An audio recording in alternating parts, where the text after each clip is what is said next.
Hello, everyone.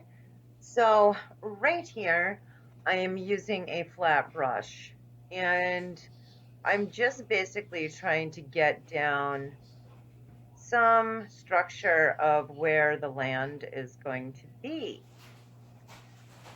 It looks like I'm using like an angled flat brush. Of course, those are like my favorite type of brushes. I use those quite a bit. I'm using a black with a tiny bit of blue mixed in with it. I think that the black just looks a lot better if you mix another darker color with it, which, blue does look really good. But you can also mix, any darker colors like red, green. You can kind of mix them all together, but the black will look more realistic if you do mix it with something. Right here, I'm just kind of dragging down with my brush a little bit.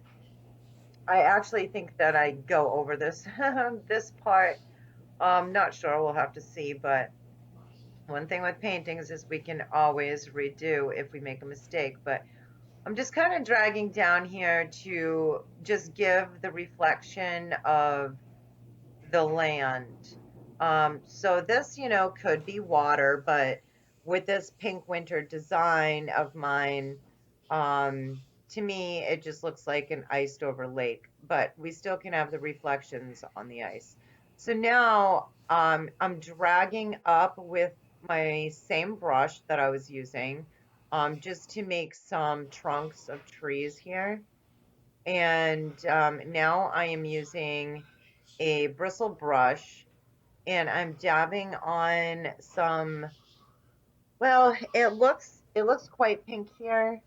But if I remember correctly, I used a bit of purple because I do know that the trees are created with pinks and purples. So we want to have some purple in here to give some dimension to the trees. And once again, I'm just using the bristle brush and kind of tapping down. And you can see the color that I'm using. I did add some white in there. And we don't really want to mix the colors 100% together because then we won't really get those like rich tones through whatever we're painting.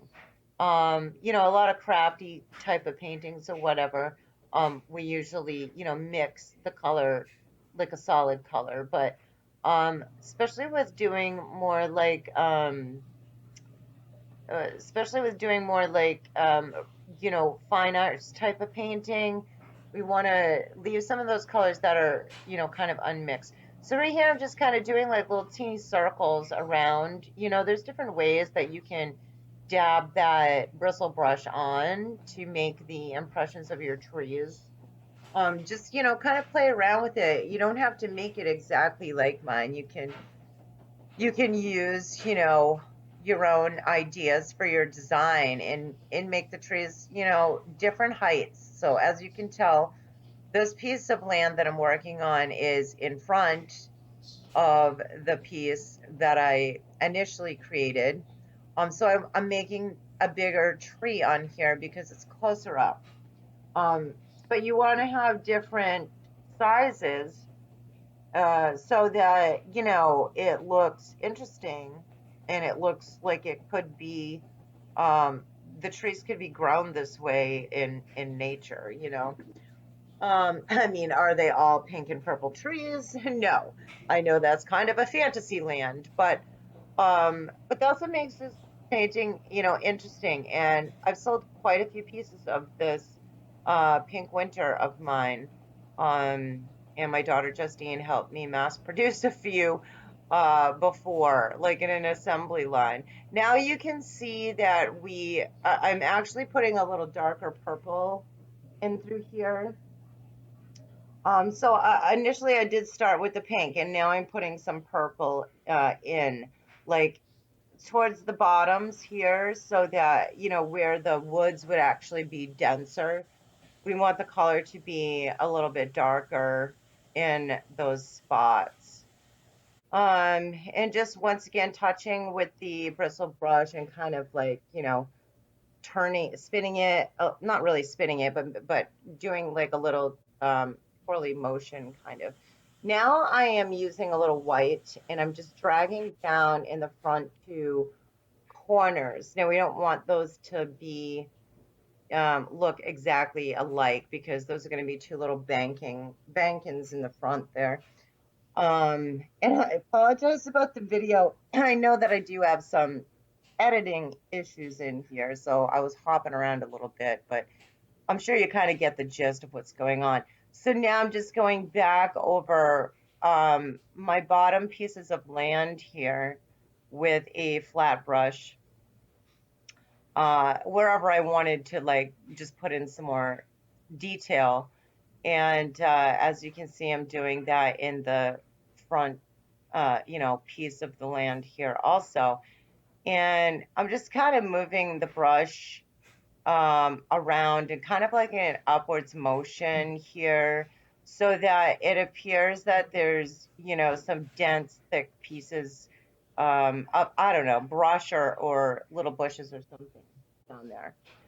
So now, of course, I I painted over my initial trunks. So now I'm just repainting those in. I guess, I should have kind of figured my steps out before, but sometimes I just, go with the flow.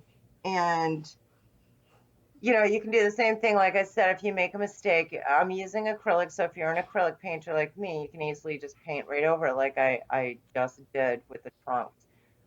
So now I'm just dragging some different, like little pieces of grass or little teeny trunks for the trees and making them different sizes and making some of them clump together more and some spread apart more, and vertically making different lengths.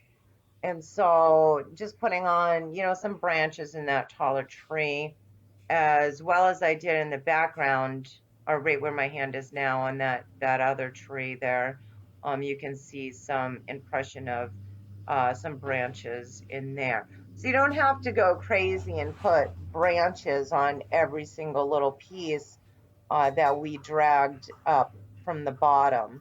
I just put those branches in like the bigger portions of the tree.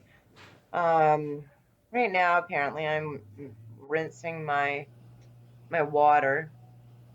Okay, so now I am dabbing on some more like little brush kind of here.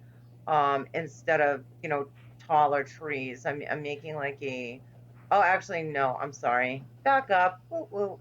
I'm making an impression on the ice here of our land. So, you just kind of want to flip it, or where the trees are and what you want. Just kind of flip it like a mirror image, reflection.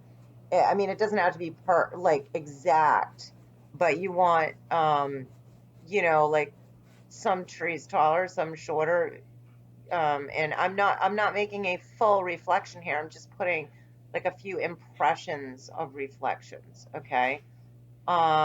Same with I'm not gonna do like tons of trunks in here, or grass, but I am once again putting in some impressions of um what I just did on the top piece of the limb. So yeah, you don't have to go crazy. You don't have to put tons of stuff in there, but just put a few like little impressions.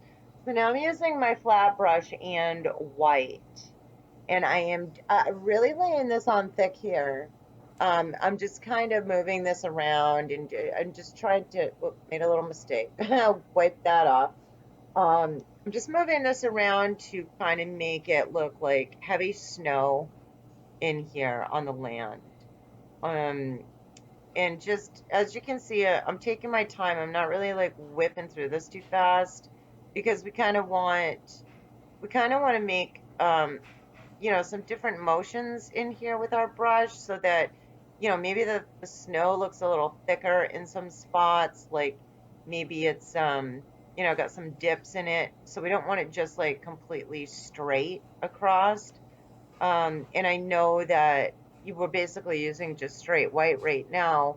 Um, but it will make a difference, like how you turn your brush, and move your brush different ways. It will make impressions of the land, especially when your customer gets their painting at home and they look at it close up. Sometimes it's hard to see that kind of stuff just in a photo, or a video if you're doing a video for your collectors, your followers and your audience. But when they do get these pieces at home, it does make a big difference, to actually see them in person. So same here. I'm just using the flat brush still and some white that I'm just laying on thick, and I'm just building some bankings through here. Um, and just, laying in the snow thickly. Thickly, if that's, is that even a word? I don't know. I don't know, you guys, if that's a word or not, but that's what I'm doing. I'm just laying in some thick white, and just kind of going with the way the land, I would imagine that the land would be.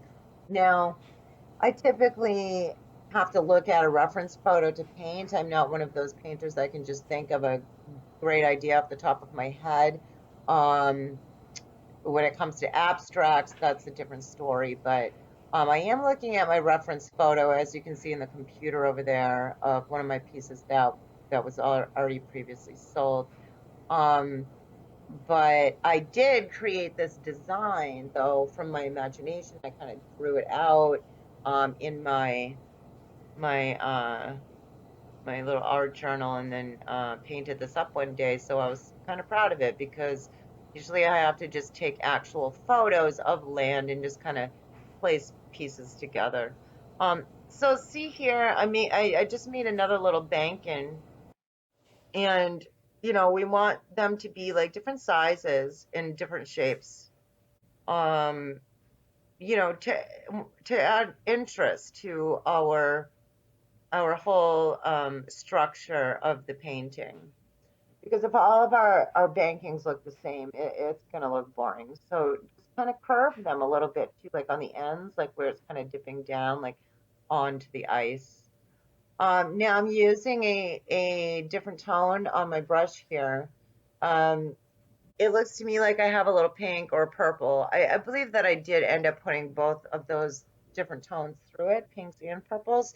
Um, there's no like really right or wrong in here. You just kind of play with it. It looks like I'm using a flat brush, and we don't want to cover all of our snow with this color.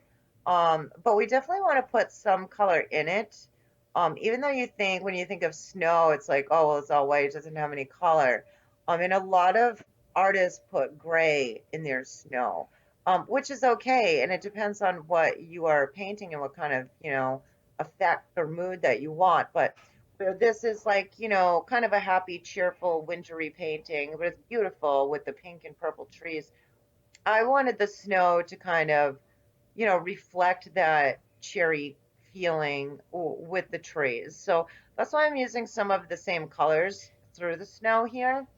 And once again, you can just move the brush, in different ways, so that it appears that there's little tiny, hills and stuff like through the snow.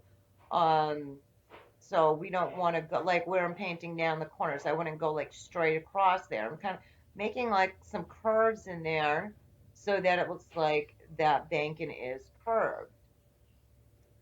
I am not using this highlight color thickly, okay? Not like we did with the snow. The snow, I really loaded the brush up, but I'm just putting a little highlight color on the banking. As you can see, I made a video edit mistake here. So I already had put some white highlights through the ice, which is super easy. I just used a flat brush with some white and just went back and forth horizontally in some certain spots to fill that in. in the front where the little bushes are. I put on, just like we did the back trees, I put on my tree colors and then I painted in some little branches. So now is the fun part because I'm working on the highlights, which is really going to make this painting pop. So I'm using a really um, light color here. It's almost white, but not really. It looks to me like I have some pink. So it's like a really like light color pink in here.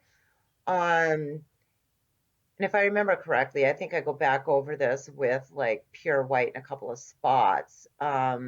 So you can do it either way if you want to just use pure white at this point to make your highlights, so that it looks like there's snow everywhere, all over your trees. You can do that, but I do really like the effect that I got by putting some very light pink highlights on there. And you can even mix the pink and the purple highlights. So right here, I'm just kind of just putting a little more impression, like a mirror image once again of like some of the trees in the background.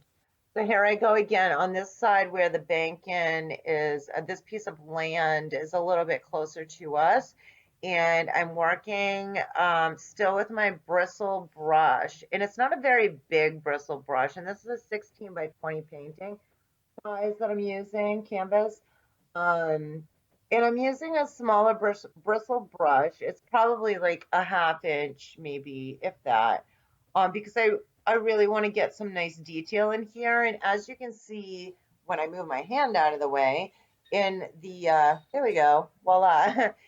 I do have I was kind of following the way that the branches would be growing with that highlight.